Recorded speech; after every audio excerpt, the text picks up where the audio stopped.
മാമ്പഴ പുളിശ്ശേരി പറയാം. അതിൻ്റെ പ്രത്യേകത എന്താണെന്ന് വെച്ചാൽ ആദ്യം തന്നെ മാങ്ങ കുറച്ച് ഒരു ഇത്തിരി വെള്ളം ഒഴിച്ചിട്ട് ഒന്ന് തിളപ്പിക്കും.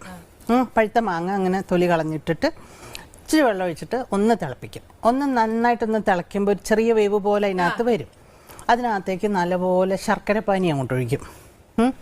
ശർക്കരപ്പാനിയും ഈ മാങ്ങയും കൂടി ഇങ്ങനെ വഴണ്ട പോലെ ഇങ്ങനെ വഴറ്റി ഇങ്ങനെ എടുക്കണം. അതിൽ ഈ ശർക്കരപ്പാനി ഒഴിച്ചിട്ട് നന്നായിട്ട് ഇളക്കണം. അപ്പോൾ അതിങ്ങനെ എല്ലാം കൂടെ കുഴഞ്ഞ പോലെ വരും. എന്നിട്ട് അതിൽ കുറച്ച് നെയ്യ് ഒഴിക്കണം. അപ്പോൾ ആ നെയ്യിൻ്റെ മണം അതിലോട്ട് അങ്ങോട്ട് പിടിക്കും, ഈ മാങ്ങയിലോട്ട്. അത് അറിയരുത്. അതിൽ നെയ്യ് ഒഴിച്ചിട്ട് ഒന്ന് നന്നായിട്ട് വഴറ്റുക.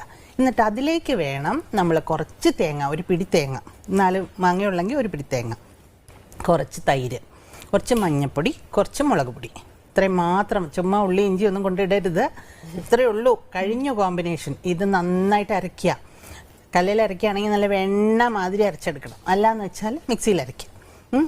നന്നായിട്ട് തൈരും കൂടെ അതിൽ ചേർത്ത് നന്നായിട്ട് അരച്ചിട്ട് ഈ മാമ്പഴത്തിൻ്റെ ഈ കുറുക്കി വെച്ചിട്ടില്ല അതിനകത്തോട്ട് ഒഴിക്കുക.